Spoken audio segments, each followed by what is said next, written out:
ओम या श्री स्वयं सुकृतिनां भवने स्वलक्ष्मी पापात्मनां कृतियां हृदये सुबुद्धि श्रद्धा सदां कुलजन प्रभवस्य लज्जा ताम त्वां नतास्म परिपालय देवी विश्वम। नमस्कार, स्वागत है आपका आचार्यवाणी में। मैं आचार्य विक्रमादित्य आपके साथ हूं और आज का विषय हमारा जो है वो हमारे आचार्यवाणी चैनल पर रहेगा धनु राशि वालों के लिए नवंबर का मध्य भाग कैसा रहेगा। देखिए, नवंबर का जो मध्य भाग है वो बहुत ही महत्वपूर्ण है।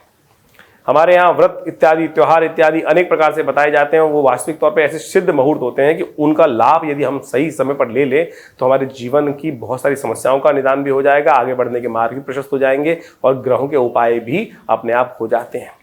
और आपकी राशि के अनुसार से धनु राशि वालों को तो ये समझ लेना चाहिए कि इस वक्त जो ग्रहों की युति आपके जीवन में चल रही है, चाहे वो शनि हो, चाहे वो बृहस्पति हो और चाहे वो विभिन्न प्रकार के योग हो, बड़े महत्वपूर्ण योग आपकी राशि के अनुसार से बना रहे हैं। समय समय पर हम आपको बताते रहते हैं और इन सब के अनुसार से यदि इस नवंबर के मध्य भाग में देखा जाए तो आपकी राशि के अनुसार से देखें तो 12वां भाव बड़ा इंपॉर्टेंट है। सूर्य भी वहां आने वाले हैं आपके 12वें भाव में और मंगल भी उसके साथ साथ चलते हुए वहां आने वाले हैं, राजयोग का निर्माण भी करने वाले हैं। लेकिन आपके लिए समय बड़ा सावधानी से चलने वाला दिखाई देता है। इस समय में भाग्य सपोर्ट कर रहा है, पूरी तरह से आगे बढ़ने की रास्ते दिखा रहा है, लेकिन कुछ महत्वाकांक्षाएं भी हैं जो आपके जीवन में आपको किसी गलत तरफ में फंसा सकती हैं। तो ऐसे में समझते हुए कार्य करने का आपको प्रयास करना चाहिए। वही जो भाग्य आपका बताता है क्या कुछ होने के योग हैं वो हम आपके समक्ष उपस्थित करते चले जा रहे हैं। कैसा रहेगा ग्रहों का योगायोग आपके लिए, समय आपके साथ क्या खेल खेलने वाला है, वो सारी बातें हम आपके समक्ष रखते चले जा रहे हैं। तो समझ लीजिएगा कैसा रहेगा। और वैसे ग्रहों का योगायोग बड़ा इस बार अद्भुत बन रहा है। सूर्य, मंगल और बुध के साथ जो योग बनाएंगे विशेष तौर पर वो बड़ा महत्वपूर्ण है। एक तरह से विश्व में हमने देखा कितना अशांति का वातावरण था, तो ये योग जो बन रहा है सूर्य, बुध और मंगल का, यदि हम देखें तो ये हो सकता है कहीं ना कहीं तौर पे कोई शांति का नया पदार्पण करने का, सुख समृद्धि का नया पदार्पण करने का योग भी बनाने के जीवन में अच्छे योग बनाए। तो ऐसे में ग्रहों का योगायोग आपके लिए कैसा है आपको समझ लेना चाहिए।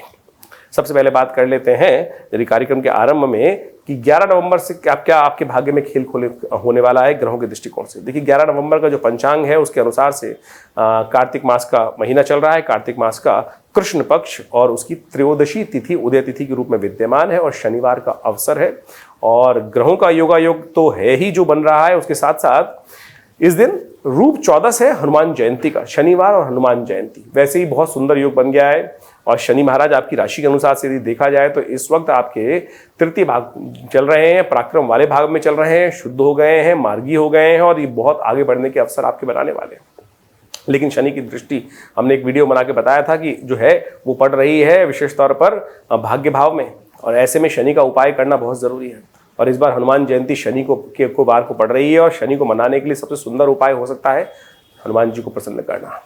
तो आपकी राशि के अनुसार से जो ग्रहों का योगायोग है अनुकूल है, बढ़िया है, परिवर्तन के योग अच्छे बन रहे हैं, लाभ के दृष्टिकोण से अच्छा योग दिखाई देता है। और 11 तारीख को रूप 14 भी है और साथ साथ हनुमान जयंती भी है। तो आप शुद्ध तौर पे हनुमान जी का पाठ करें ना, हनुमान चालीसा का पाठ करें, हनुमान जी को चूरमे का भोग लगाइए। इससे सुंदर उपाय होगा नहीं। तो इससे शनि भी अनुकूल होंगे, आने वाले समय में उनका शुभ लाभ भी आपको प्राप्त होगा। तो इसके अनुसार से उपाय करके काम करने का प्रयास करना चाहिए आपको। साथ साथ यदि हम बात करें तो उस दिन भद्रा भी पड़ रही है जो करीब करीब दोपहर को 1:57 से आरंभ होगी और रात्रि पर्यंत चलेगी। तो दोपहर के बाद कोई नया कार्य करने की ना सोचें, कहीं ना कहीं फंस सकते हैं।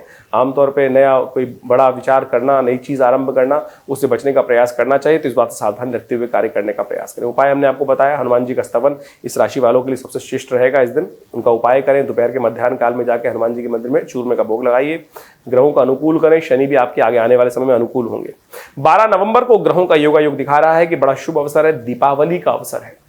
दीपावली का महापर्व रविवार के दिन पड़ रहा है और उस दिन 14 जो है विशेष तौर पे सुबह उदय तिथि है और मध्याह्न के बाद अमावस्या आ जाएगी। तो निशीत काल, रात्रि में जो समय पूजन दिवाली का होता है, उस समय अमावस्या बड़ी स्वस्थ रूप से विद्यमान दिखाई देती है। और इस शुभ योग में दीपावली का महापर्व जो पड़ रहा है बड़ा ही सुंदर रहेगा। स्वाति नक्षत्र विद्यमान है और साथ साथ अमावस्या की तिथि का आगमन भी हो जाएगा। तो ये सारे के सारे बड़े शुभ योग पड़ते हैं। तो ऐसे में शुभ करते हुए हमको प्रयास करना चाहिए। ग्रह योग आपके अनुकूल है, लाभ के लिए रास्ता प्रशस्त बहुत बढ़िया तरीके से हो रहा है। आने वाले समय में बहुत सुंदर लाभ के योग, राजयोग बनता दिखाई दे रहा है आपके ग्रह गोचर के अनुसार से। उसका लाभ आपको लेने का प्रयास करना चाहिए। दिवाली का शुद्ध मुहूर्त भी समझ लीजिए।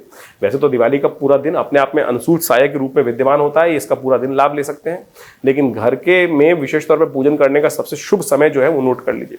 शाम को करीब करीब 5:30 से 5:25 से ये मुहूर्त आरंभ हो जाएगा और रात को पौने 11 बजे तक ये शुद्ध मुहूर्त है। इसके बीच में घर में बड़े आनंद से पूजन करना सबसे श्रेष्ठ रहेगा। अनंत रूप से भगवती का स्तवन करें, महालक्ष्मी का पूजन करें, कल्याण के योग बनेंगे, आनंद के पर्व बनेंगे। महालक्ष्मी यंत्र को स्थापित करके उनका पूजन करना बड़ा शुद्ध रहेगा। 13 नवंबर को बहुत सुंदर मुहूर्त है। उस दिन अमावस्या उदय तिथि है। बहुत सारे लोगों के मन में भ्रांति हो सकती है कि अमावस्या के दिन दिवाली होनी चाहिए, लेकिन अमावस्या रात्रि के काल में हो, उस दिन दिवाली मनाना सबसे श्रेष्ठ होता है, इसीलिए 14 तारीख को दिवाली मनाई गई। 13 तारीख को सोमवती अमावस्या का योग पड़ रहा है और दिवाली उस दिन सोमवती अमावस्या का ही पुण्य है। दिवाली एक दिन पहले बन जाएगी और जो विशेष तौर पर अन्नकूट है वो अगले दिन बनेगा, 14 नवंबर को बनेगा। लेकिन 13 तारीख को सोमवती अमावस्या का पुण्य इतना अद्भुत है कि ग्रह योग के दृष्टिकोण से समझे। कहा जाता है पांडवों के जीवन में एक बार भी ये तिथि नहीं पड़ी थी और उन्होंने इस तिथि के लिए वो भटकते रहे, प्रयास करते रहे कि हमारे जीवन में कभी सोमवती अमावस्या का पुण्य पड़ जाए, तो वो पड़ा नहीं उनके जीवन में। तो हमारे जीवन में सोमवती अमावस्या का शुभ योग हमारे को प्राप्त हो रहा है, तो उस दिन अपने पितरों के निमित्त दान पुण्य करें, विशेष तौर पर गरीबों को भोजन कराएं। ये बहुत पुण्य का अवसर है। कार्तिक के महीने में बड़े सुंदर तरीके से सोमवती अमावस्या का पुण्य पड़ा है। ग्रह योग आपके अनुकूल दिखाई देते हैं, बड़े सुंदर आपकी राशि के अनुसार से लाभ के योग प्रशस्त दिखाई दे रहे हैं, लेकिन महत्वाकांक्षा से आपको ध्यान रखते हुए कार्य करने की जरूरत है। ऐसे में ग्रह योग आपके लिए बड़े सुंदर बनते दिखाई दे रहे हैं। आपको आगे बढ़ने का प्रयास करें, लेकिन बुद्धि में जिस प्रकार से एक बात ध्यान रखिए, शनि का स्वरूप आ रहा है, शनि दिखाई दे रहे हैं बुद्धि में, तो एक काम करें, विशेष तौर पर गौ के निमित्त कुछ दान पुण्य करके लाभ ले सकते हैं। इस शनि को अनुकूल करने के लिए इस उपाय को अवश्य करें। इस सोमवती अमावस्या के दिन आपके कष्ट भी दूर होंगे। गरीबों को भोजन कराएं, जहां विकलांग लोग हों उनको, दिव्यांग लोग हैं उनको जाके भोजन कराएं, वहां पे कुछ अन्न का दान करें। ये शनि को ठीक करने का सबसे श्रेष्ठ उपाय है और यदि ये इस दिन उपाय कर लेंगे तो पूरे साल आपके लिए बड़ा अच्छा योग बनता रहेगा, भाग्योदय होने के चांसेस बनते रहेंगे। 14 नवंबर को ग्रह गणना विशेष तौर पर दिखा रही है धनु राशि वालों के लिए उस दिन प्रतिपदा है और ये प्रतिपदा बेहद खास है। ये प्रतिपदा इतनी सुंदर है कि इसके द्वारा से धनु राशि वालों को समझ लेना चाहिए। मंगलवार का अवसर, प्रतिपदा तिथि, अन्नकूट का पर्व, गोवर्धन का पर्व और नववर्ष भी आरंभ कई संस्कृति में उस दिन माना जाता है। ग्रह योग के अनुसार से यदि हम बात करें तो इस दिन विशेष तौर पर आपकी राशि के अनुसार से समय थोड़ा भारी दिखाई देता है। स्वास्थ्य का आपको ध्यान रखने की जरूरत पड़ेगी। ऐसा ध्यान रखें कि स्वास्थ्य का विशेष तौर पर कहीं बेकार खर्चे ना हो जाएं। अननेसेसरी लॉ से काम करते हुए प्रयास करें। ग्रह थोड़े से भारी दिखाई देते हैं। एक बात का ध्यान रखिएगा, विशेष तौर पर आपकी राशि के अनुसार से जो ग्रह योग बन रहे हैं वो एक बात दिखाते हैं, आलस्य मत रहिएगा। आमतौर पे आपने नए साल के दिन हमारी अपनी माताओं से एक बात सुनी होगी कि आज तो जल्दी कर लें, सब काम अच्छे शुभ कर लें, बढ़िया कर लें, आज जैसा करेंगे वैसा ही पूरे वर्ष करने को 1 जनवरी को माताएं आमतौर पे ये बात बोलती हैं। लेकिन वो ग्रह योग जो है ना वो दिवाली के अगले दिन यानी अन्नकूट के दिन बनता है। वो विशेष तौर पर कार्तिक मास के शुक्ल पक्ष की प्रतिपदा के दिन ये योग बनता है कि जैसा उस दिन करोगे, जो आपके साथ घटेगा वैसा ही पूरे वर्ष आपके लिए जीवन में घटना घटने के योग बनेंगे। आमतौर पर दिवाली में लोग देर तक सोते हैं और फिर उस दिन देर में जागते हैं और फिर पूरे साल आलस्य में रहने के योग बन जाते हैं। तो कम से कम इस दिन बड़े सुंदर तरीके से आप समय का लाभ लेने का प्रयास कीजिए, क्योंकि ये ग्रह योग जो है वो आपको इसी तरफ इंगित करने का प्रयास कर रहे हैं। तो शुभ रूप से समझते हुए कार्य करने का प्रयास करेंगे तो बड़ा सुंदर रहेगा। मंगलवार का अवसर है, हनुमान जी का पूजन करें, कृष्ण जी का, भगवान कृष्ण का पूजन करें, गोवर्धन का पूजन करें। और हमारी संस्कृति में इस दिन अन्नकूट की सुंदर व्यवस्था होती है, तो आपको अवश्य लाभ लेते हुए प्रयास करना चाहिए। इससे आपके समस्त कष्ट दूर होने के योग बनेंगे। स्वास्थ्य के लिए ग्रह थोड़ी भारी दिखाई देते हैं, तो आपको ध्यान रखना चाहिए। इस दिन अन्नकूट का विशेष तौर पर भक्षण करें, तामसिक भोजन से अपने आप को दूर करते हुए कार्य करने का प्रयास करें। ये सबसे श्रेष्ठ उपाय है, इसको करें, कल्याण होगा। 15 नवंबर को ग्रह योग गणना विशेष तौर पर दिखा रही है कि 15 नवंबर को ग्रह योग परिवर्तन की तरफ जा रहे हैं और ये परिवर्तन आपके लिए ग्रह योग जो बना रहा है वो बड़ा सुंदर दिखाई देता है। लेकिन ऐसे में आपको ध्यान रखना पड़ेगा, अननेसेसरी खर्चे आपके जिम्मे पड़ सकते हैं। तो ये जो खर्चे हैं इनसे बचने का आपको प्रयास करना चाहिए। बेइंतहा थोड़े खर्चे आपको परेशान करने के योग देंगे, तो थोड़ा सावधान होकर अपनी जेब का ध्यान रखते हुए कार्य करें। कहीं बेकार के जुर्माने, बेकार की चीजें आपके जिम्मे ना पड़े, इस बात का ध्यान रखते हुए कार्य करना चाहिए। उपचार आपकी राशि के अनुसार से हमें दिखाई देता है कि आपको विशेष तौर पर ध्यान रखते हुए कार्य करने की जरूरत है। आप जो कार्य करें वो विशेष तौर पर आपकी बहन को जो अच्छा लगता हो वो अवश्य, बहन के साथ भोजन करना, बहन के साथ सुंदर व्यवहार करना, ये आपके लिए बड़ा सुंदर उपाय है। तो इसका काम करना आपके लिए अच्छा है। कहा जाता है भारतीय संस्कृति में इस दिन घर में खाना नहीं बनाना चाहिए, इस दिन भाइयों को बहन के घर जाकर ही भोजन करने का प्रयास करना चाहिए, उससे आधे आपके जीवन में सुख के योग सुंदर तरीके से बन जाते हैं। तो ये उपाय दिव्य रूप से आप करेंगे तो कल्याण के योग बहुत अद्भुत रूप से बनेंगे। तो इसका साथ आपको लेने का प्रयास करना चाहिए।